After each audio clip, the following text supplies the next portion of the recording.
Hello guys, welcome back to my channel. आज की ये जो वीडियो है स्पेशली उन स्टूडेंट्स के लिए है जो 9th से लेकर 12th क्लास के बीच में हैं और उन्हें इंग्लिश ग्रामर में बड़ी दिक्कत आती है। देखिए, इंग्लिश ग्रामर में सिर्फ टेंस नहीं होते बल्कि वॉइस होता है, नरेशंस होती हैं, डिटर्मिनर्स होते हैं, प्रेपोजिशन होते हैं, बहुत सी चीज़ें होती हैं करने को। और कभी कभी अगर जो किसी बच्चे का बेस ना बना हो, अगर जो स्टार्टिंग से उसको इन सब चीज़ों के बारे में ना पता हो कि कौन सी चीजें हैं, यानी कि प्रेपोजिशन हो गई, टेंस हो गए, वॉइस हो गए, उनको कैसे किया जाता है, उनके रूल्स क्या होते हैं, अगर वो नहीं मालूम होगा तो आगे चल के उनको सॉल्व करना बहुत मुश्किल होता है। तो अगर आप लोग चाहते हो कि एक एक करके आपको हर एक चीज के बारे में डिटेल में पता लगे तो मेरी वीडियोस को जरूर देखो। और आज की ये जो वीडियो है मेरी इंग्लिश की पहली वीडियो है, इस वीडियो को पूरी देखिएगा आप लोग, क्योंकि आज मैं आप लोग को मैं डायरेक्ट करवाने वाला हूँ नरेशन। आपको आज मैं नरेशन करवाऊंगा। हालांकि देखिए, इस पूरी वीडियो में नरेशन नहीं कराऊंगा, मैं पार्ट वाइज करवाऊंगा। तो मेरी ये नरेशंस का जो है ये फर्स्ट पार्ट होगा। फर्स्ट पार्ट में मैं आप लोगों को बताऊंगा इंट्रोडक्शन, नरेशन क्या है, नरेशन का मीनिंग क्या है, इसमें कौन कौन से रूल्स लगते हैं, हम वो पढ़ेंगे। तो बिना समय को गवाए आइए शुरू करते हैं। देखिए, नरेशन का मतलब क्या होता है? नरेशन का मतलब होता है नरेट करना। नरेट करने का मतलब जब कोई एक पर्सन किसी सेकंड पर्सन के साथ कोई बातचीत कर रहा हो, कोई कॉन्वर्सेशन कर रहा हो। जैसे सपोज करिए कि राम और श्याम है, तो राम श्याम को कुछ कह रहा है। अब ये भी हो सकता है कि राम श्याम को कहे, और ये भी हो सकता है कि राम श्याम को तो बता रहा है लेकिन वो किसी थर्ड पर्सन के बारे में बात कर रहा है। राम श्याम के बारे में नहीं बात कर रहा है, वो किसी थर्ड पर्सन के बारे में बात कर रहा है। तो नरेशन में हमारे लिए फर्स्ट पर्सन, सेकंड पर्सन और थर्ड पर्सन बहुत इंपॉर्टेंट होते हैं। एक बात करने वाला, एक बात सुनने वाला, और तीसरा वो व्यक्ति हो सकता है कि वो दो आदमी उस तीसरे व्यक्ति के बारे में बात कर रहे होंगे। देखिए, मैं आपको डिटेल में लेके चलूंगा, लेकिन हम स्टेप बाय स्टेप पढ़ेंगे। तो जो नरेशन होती है, नरेशन का मैंने आप लोगों को मीनिंग बता दी, to narrate something that we want to convey to other. अब इस नरेशंस के जो पार्ट्स होते हैं, जो नरेशंस के जो रूल्स होते हैं, वो देखिए क्या है। नरेशन में मैं आपको आपके सिलेबस के अकॉर्डिंग बताऊंगा। जो नरेशन होती है, नरेशन में दो चीजें होती हैं। एक है आप लोग की रिपोर्टिंग वर्ब,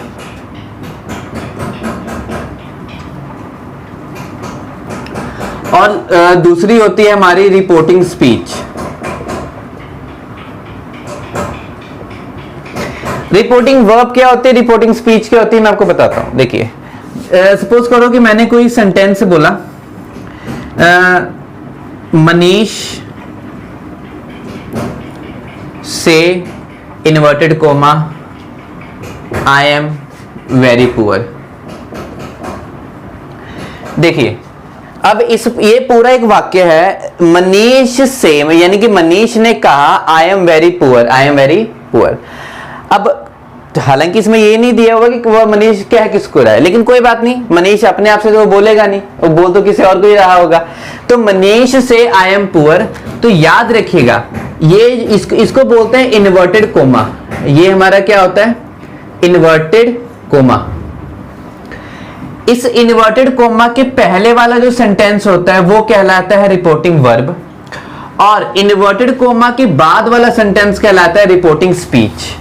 रिपोर्टिंग वर्ब का मतलब हो गया कि जो पर्सन बात कर रहा है, जो पर्सन बोल रहा है, और रिपोर्टिंग स्पीच का मतलब हो गया उसने जो वाक्य बोला है। अब चाहे किसी को ही बोले, चाहे मनीष किसी के सामने खड़ा होकर बोल रहा है, चाहे किसी और आदमी को बोल रहा है, जो भी है, ठीक है।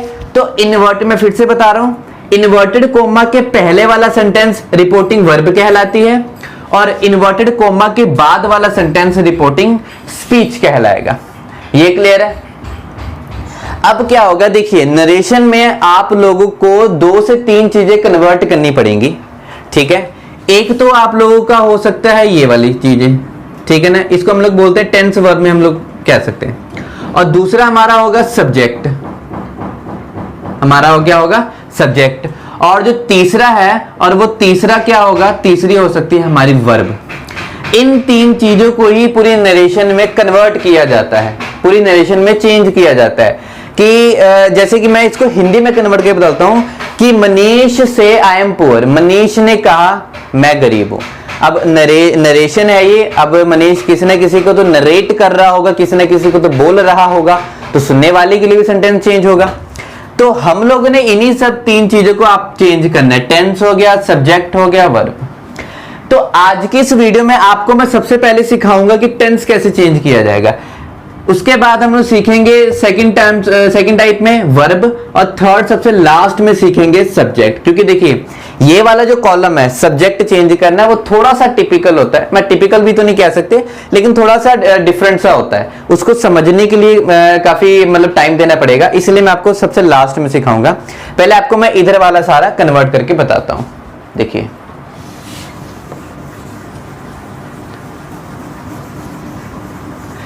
तो नरेशन के कुछ रूल्स होते हैं, नरेशन में कुछ रूल्स बनाए गए हैं, वो रूल है क्या, उनको कैसे कन्वर्ट किया जाए। लेकिन उन रूल्स को यूज करने से पहले एक छोटा सा एक और कंसेप्ट है, वो मैं बता दूं। आप लोगों ने याद रखना है कि अगर रिपोर्टिंग वर्ब आप लोगों की, रिपोर्टिंग वर्ब यानी कि इन्वर्टेड कोमा के पहले वाले सेंटेंस, रिपोर्टिंग वर्ब यदि प्रेजेंट में या फ्यूचर में दिए हो, फ्यूचर में हो, तो रिपोर्टिंग स्पीच में कोई भी कन्वर्जन यानी कि किसी भी प्रकार का कोई भी बदलाव नहीं किया जाता है, में बदलाव नहीं होगा। ठीक है, मैंने क्या बोला, रिपोर्टिंग वर्ब यदि आप लोगों की प्रेजेंट और फ्यूचर में है तो रिपोर्टिंग स्पीच में कोई भी परिवर्तन आप लोग नहीं करोगे, वो डिट्टो वैसे का वैसे उतारोगे। मैं आपको एग्जांपल देता हूं। देखिए आपको मैं पहले बता दूं रिपोर्टिंग वर्ब कैसे पता लगेगा कि प्रेजेंट और फ्यूचर में है। मैं सारे सेंटेंस लिख देता हूं। देखिए जैसे कि मैंने बोला राम से inverted coma I am poor, I am, चलो उसको गरीब कर, थोड़ा और गरीब कर देते हैं, आई एम वेरी पुअर। तो राम से आई एम वेरी पुअर, भाई राम ने कहा कि मैं बहुत गरीब हूं, बहुत ज्यादा गरीब हूं, मुझे पैसे की जरूरत है। तो राम से आई एम पुअर। अब देखना आपको, मैंने आपको बोला है ये आप लोगों की रिपोर्टिंग वर्ब है, इन्वर्टेड कोमा के पहले वाला सेंटेंस ये आपका रिपोर्टिंग वर्ब है। आपको इसी को देखना है कि ये आपकी प्रेजेंट में है या फ्यूचर में है। अगर ये प्रेजेंट में हुआ, आप लोगों ने इसमें कोई भी चेंजेस नहीं करने हैं। हाँ ये बात अलग है कि सब्जेक्ट चेंज हो सकता है, ये सब्जेक्ट चेंज हो जाएगा, जो कि मैंने अभी बोला कि सब्जेक्ट चेंज हो सकता है, लेकिन उसके बाद का कोई भी वर्ब नहीं चेंज होगा, कोई भी आप अल्फाबेट, कोई भी वर्ड आप इधर उधर नहीं करोगे। देखिए इसका आंसर क्या आएगा, इसका आंसर आएगा राम से, इस इन्वर्टेड कोमा की जगह हमेशा लगना है डैट, हमेशा लगेगा ही लगेगा। ये चाहे आपस में चेंज हो रहे हो या ना हो रहे हो, या आपस में जो मर्जी करे, इनकी सिरदर्दी है, लेकिन आप लोगों ने इन्वर्टेड कोमा की जगह डैट जरूर लगाना है। अब राम से डैट ये वाला सेम आप लोगों ने उतार देना है, इसमें कोई भी कन्वर्जन नहीं करना है। वही बात होगी कि रिपोर्टिंग वर्ब यदि प्रेजेंट या फ्यूचर में होगी तो रिपोर्टिंग स्पीच यानी कि इस इन्वर्टेड कोमा के बाद वाले सेंटेंस में सब्जेक्ट को छोड़ दिया जाए तो और कुछ भी चेंज नहीं होगा। फिलहाल इसमें सब्जेक्ट चेंज होना नहीं था, इसलिए मैंने किया नहीं है। सब्जेक्ट चेंज करने वाला जो कंसेप्ट है वो आपको मैं अपनी सेकेंड या थर्ड वीडियो में बताऊंगा, अभी नहीं बताऊंगा। तो उम्मीद करता हूं कि आप लोगों को ये पता लग गया होगा कि रिपोर्टिंग वर्ब यदि प्रेजेंट या फ्यूचर में हो तो रिपोर्टिंग स्पीच में कोई भी चेंजेस नहीं होगा। अब आपको मैं बताता हूं कैसे पता लगेगा कि रिपोर्टिंग वर्ब आपकी प्रेजेंट में है या फ्यूचर में है। देखिए उसका बड़ा ही सिंपल सा तरीका है। अब मैं वो सारे लिख देता हूं कि रिपोर्टिंग जो वर्ब होगी वो प्रेजेंट और फ्यूचर में कहां कहां कैसे कैसे होगी। देखिए राम से, राम सेज, राम से टू, राम सेज टू। ये चारों जो हैं, ये चारों हैं आप लोगों के प्रेजेंट में, ये हैं आप लोगों के प्रेजेंट में। अब एक चीज और, ये तो खैर आप लोगों को पता लग गया कि ये आपके प्रेजेंट में है, ठीक है। ये चारों के चारों हमारे क्या हैं, प्रेजेंट फॉर्म में यूज किए जाते हैं, ठीक है, ये चारों के चारों। अब एक चीज और देखिए, मैंने यहां पर राम से लिखा, राम सेज लिखा, ठीक है, लेकिन यहां पे टू आ गया। जब भी कोई ऐसा सेंटेंस आए रिपोर्टिंग वर्ब यानी कि इन्वर्टेड कोमा के पहले वाले सेंटेंस में किसी भी वर्ब के साथ टू लग रहा हो तो आप लोगों को इसको बदलना पड़ेगा, यानी कि राम से टू जो है वो चेंज हो जाएगा, ये से टू पूरा का पूरा हट जाएगा। से टू की जगह आप लोग लगाओगे टेल, राम टेल। अब यहां पर सेज टू लगा हुआ है तो देखिए टेल तो लगना ही लगना है, राम टेल, लेकिन यहाँ पे से के साथ भी ऐसे लगा है तो आप लोगों ने टेल के साथ भी क्या लगाना है, ऐसे लगाना है। राम सेज टू, जिसको भी बोल रहा होगा बस आप लोगों ने आंसर में क्या लिखना है, राम टेल्स या राम टेल, उसके बाद इनवर्टेड कोमा दिया होगा, आप लोगों ने उसकी जगह डैट लगाना है। उसके बाद किसी भी प्रकार का कोई भी चेंजेस नहीं करना है एक्सेप्ट सब्जेक्ट। मैं फिर से बता रहा हूं कि सब्जेक्ट चेंज होगा और कुछ चेंज नहीं होगा जब इस तरह का फॉर्म आएगा कि जब आपको रिपोर्टिंग वर्ब प्रेजेंट और फ्यूचर में होगी। ठीक है, ये आप लोगों को पता लग गया। राम से, राम सेज, चलिए ये तो आप लोगों को वैसे उतार देना है, इसमें कोई भी चेंजेस नहीं करना है, ये टेल टूल में नहीं चेंज होगा। इसका आंसर क्या आएगा, राम से डैट, फिर जो भी सेंटेंस दिया, राम सेज लिखा हुआ है, हम क्या लिखेंगे, राम सेज डैट, फिर जो भी सेंटेंस दिया हुआ है। चेंजेस कहां होने, बस ये है कि से के साथ अगर टू लग रहा होगा तो वो टेल में चेंज होगा और सेज टू की जगह टेल्स हो जाएगा। बाकी डैट तो लगाने लगाना, बाकी का सेंटेंस सेम रह जाएगा, कोई भी चेंजेस नहीं करने। तो ये आपके थे प्रेजेंट के। फ्यूचर का भी कुछ ऐसे ही है, फ्यूचर में बस विल लग जाएगा। देखिए फ्यूचर का कैसे होगा, ये प्रेजेंट का है, अब हम करेंगे फ्यूचर का। देखिए फ्यूचर का कैसे होगा, राम विल से,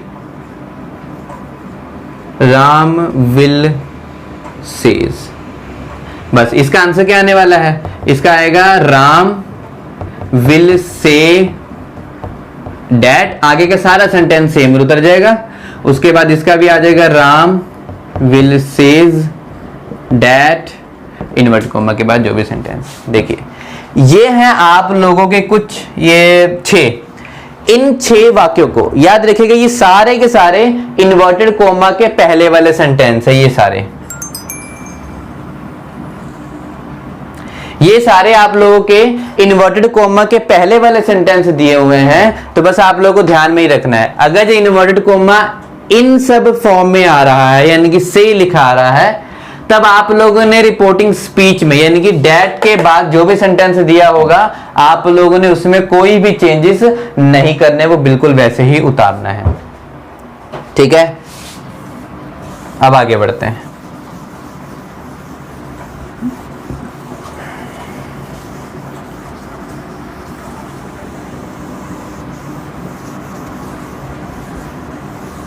मैं आपको 2-4 एग्जांपल्स करवा देता हूं। देखिए जैसे कि मैंने बोला है, मोहन से inverted comma, he is going to market.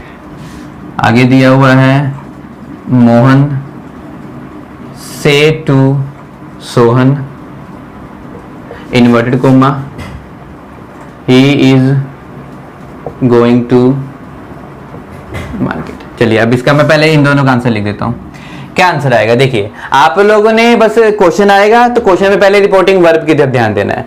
आप लोगों ने देखा यहां पर क्या लगा हुआ है, से, तो आप लोगों को याद आना चाहिए भाई से लगा हुआ है, इसका मतलब तो चेंज होगा ही नहीं, यानी कि इस वाले सेंटेंस में कोई भी चेंजेस नहीं करने हैं। तो आंसर क्या आ जाएगा, बहुत आसान है, मोहन से इन्वर्टेड कोमा दिया हुआ है, इसकी जगह लग जाएगा डैट, और मैंने बोला इसमें कोई भी चेंजेस नहीं होने सब्जेक्ट को छोड़कर, लेकिन फिलहाल सब्जेक्ट चेंज हम नहीं करेंगे, इसमें जैसा दिया वैसे उतार देंगे क्योंकि इसमें सब्जेक्ट चेंज करने की आवश्यकता नहीं है। तो फिलहाल हम इसको ऐसे उतार देते हैं, he is going to the market. Clear है सबको, ठीक है। बस आप लोग ने याद रखना है कि सब्जेक्ट चेंज हो सकता है, जब चेंज होना होगा तभी चेंज करेंगे, नहीं चेंज होने वाला छोड़ दीजिए, लेकिन उसके बाद वाले सेंटेंस में आप लोग कोई चेंजेस कर ही नहीं सकते, कुछ भी नहीं होगा, जैसा है वैसे उतार दो। अब इस वाले का आंसर निकालते हैं, इसका आंसर क्या आएगा, मोहन, देखिए अब से टू लगा हुआ है, अब आपको याद आना चाहिए भाई से टू लगा हुआ है, से टू का मतलब होता है टू लग जाए तो पूरा का पूरा से हटेगा, हटाओ उसको, फिर से टू की जगह क्या आ जाएगा, tell, Mohan tell Sohan, inverted comma की जगह डैट, आगे का सारा sentence same, going to the bazaar यानी कि मार्केट, ठीक है। The Mohan tells Sohan that he is going to the market. तो ये है आप लोगों के नरेशन का फर्स्ट पार्ट, ठीक। तो फर्स्ट पार्ट का मैं समराइज कर दूं, सम अप कर दूं कि अगर आप लोगों की रिपोर्टिंग वर्ब यानी कि इन्वर्टेड कोमा के पहले वाले सेंटेंस में से लगा है, सेज लगा है, से टू लगा है, सेज टू लगा है, विल से लगा है या विल सेज लगा है, तो से वाले सेंटेंस यदि दिए हों तो आप लोगों ने कोई भी चेंजेस नहीं करने हैं। किसमें? इन्वर्टेड कोमा के बाद वाले सेंटेंस में, यानी कि रिपोर्टिंग स्पीच में कोई भी कन्वर्जन आप लोग नहीं करोगे।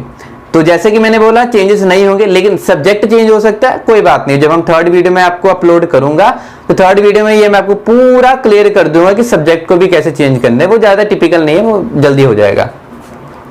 तो मैं उम्मीद करता हूं कि आप लोग को ये समझ आ गया होगा कि ये जो पहला नियम है कि उसको कैसे करते हैं। अब दूसरी चीज भी मैं आज ही आपको बता देता हूं कि और क्या क्या है। देखिए, नरेशन में एक अलग से पार्ट होता है जिसको हम लोग बोलते हैं यूनिवर्सल ट्रुथ।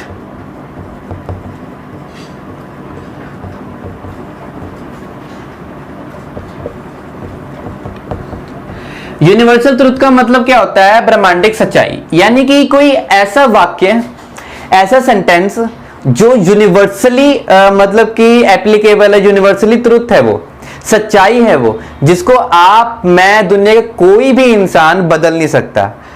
चाहे वो एक्शन डेली हो रहा हो, कुछ भी हो, चाहे वो पास्ट में कुछ हो चुका है, जो भी है, लेकिन आप लोग उसको भी चेंजेस नहीं करोगे। तो यूनिवर्सल ट्रुथ जो है उसका भी नियम यही है कि अगर जो कोई सेंटेंस यूनिवर्सल ट्रुथ का आ जाए तो आप लोग कोई भी चेंजेस नहीं कर सकते। मैं आपको क्वेश्चन देता हूं, जैसे कि मैंने बोला, चलिए फिर से राम को ही लेकर आता है। कब बचपन से हम लोग राम पढ़ते आ रहे तो राम ही रटा हुआ है। तो राम से inverted comma sun rises in the east. अब मुझे जरा बात बताइए, अगर यहां पर यदि आप लोग यहां पर राम से लिखा हुआ है तो यहां पर से आए, सेट आए, कुछ भी आता, आप लोगों ने बस ये देख लिया कि भाई ये सनराइज इन द ईस्ट, ये जो है आप लोग का यूनिवर्सल ट्रुथ है। तो पूरे वाक्य में आप लोग में कोई चेंजेस नहीं करोगे, आप लोग ने आंसर सेम उतार देना है। राम से इन्वर्टेड कोमा की जगह डैड तो लगना है। भाई ये जिद्दी आदमी है, डैड तो आएगा ही आएगा, बहुत जिद्दी है ये, डैड आना ही आना है। बाकी the sun rises in the east, क्योंकि देखिए सूरज जो है वो तो पूर्व में उगता है, ऐसा तो है नहीं कि उसको पश्चिम उगा सकते हैं। अगर उगा सकते हैं मुझे कमेंट बॉक्स में करके बताइएगा, आगे हो सकता है, ठीक है। तो ये हमारा यूनिवर्सल ट्रुथ है भाई, जो सनराइज इन द ईस्ट है कि सूरज पूरब में उगता है, ये यूनिवर्सल ट्रुथ है। आप लोग उसको बदल नहीं सकते, ऐसे नहीं कर सकते the sun rises in the east, the sun was risen in the east, नहीं, ऐसा नहीं हो सकता। The sun rises in the east कि सूरज जो है पूरब में उगता है, वहीं पर हमने छोड़ देना है। तो यूनिवर्सल ट्रुथ का भी यही नियम है कि कोई भी बदलाव आप लोग नहीं करोगे, और कोई भी बदलाव होने का मतलब हमेशा याद रखिएगा, मैं यहां पे लिख देता हूं, कहां लिखूं, यहां लिखते हैं वर्ब में, वर्ब और उसके टेंस में, याद रखिएगा। नो चेंज का मतलब होगा कि आप लोग ने उस क्वेश्चन के वर्ब और टेंस को चेंज नहीं कर रहे हो, ना चेंज आप लोग कर सकते हो। बाकी अदरवाइज जो सब्जेक्ट चेंज होना हो जाए, से टू लगा हुआ तब वो टेल या टेल्स में चेंज होगा, वो सब बात की बात है। लेकिन स्पीच वाला जो सेंटेंस होगा, इन्वर्टेड कोमा के बाद वाला जो सेंटेंस होगा, वो चेंजेस आप लोग नहीं कर सकते हो, ठीक है। तो ये आप लोग के नरेशन का फर्स्ट पार्ट है। तो मिलेंगे हम लोग बहुत जल्द अपनी नेक्स्ट वीडियो में। क्या है कि मैं काफ़ी टाइम से मैं वीडियो बना नहीं पा रहा था, क्योंकि मेरे खुद का मेरे प्रोजेक्ट चल रहा है, तो उसको मैं कंप्लीट करने में लगा हुआ था। तो मैंने सोचा चलिए आज फ्री टाइम है, आज वीडियो बनाते हैं। तो बहुत जल्दी मैं आप लोगों को सेकंड वीडियो लेकर आऊँगा नरेशन की, जिसमें आप लोगों को मैं नरेशन के जो बेसिक रूल है, अभी मैंने बिना रूल के बताए हैं, ठीक है। तो मैं आपको रूल बताऊंगा कि नरेशन का रूल है क्या और उसके अकॉर्डिंग कैसे हम लोग एप्लीकेबल कर सकते हैं। और एक और खास बात, अगर आप लोगों ने मेरा चैनल सब्सक्राइब नहीं किया है तो प्लीज सब्सक्राइब करिए, लाइक करिए, क्योंकि देखिए व्यूज आते हैं लेकिन सब्सक्राइब नहीं होते। भाई अगर देख रहे हो तो सब्सक्राइब भी कर दो, ताकि आप लोगों को, मैंने पहले बोला था कि मैं आपको इंग्लिश, मैथ, उसके बाद जीएस और उसके बाद कॉमर्स की भी क्लासेस मैं बहुत जल्दी लगाने वाला हूँ। मैथ की मैंने 1-2 क्लास लगाई है जिसमें मैंने शॉर्टकट ट्रिक्स है, पाइथागोरस थ्योरम है वो करवाई है। बहुत जल्दी मैं एक थेल्स थ्योरम की पर वीडियो बनाने वाला हूँ, और 10th क्लास की जो चैप्टर्स हैं जैसे ट्रिग्नोमेट्री हो गई, अर्थमेटिक प्रोग्रेशन हो गया, इन सब चैप्टर्स पे वीडियो मैं बहुत जल्दी बनाने वाला हूँ। तो लाइक करिए, घंटी होगी उसको दबाइएगा ताकि आपको नोटिफिकेशन मिलती रहेगी। तो मिलेंगे हम अपनी अगली वीडियो में, तब तक के लिए गुड इवनिंग।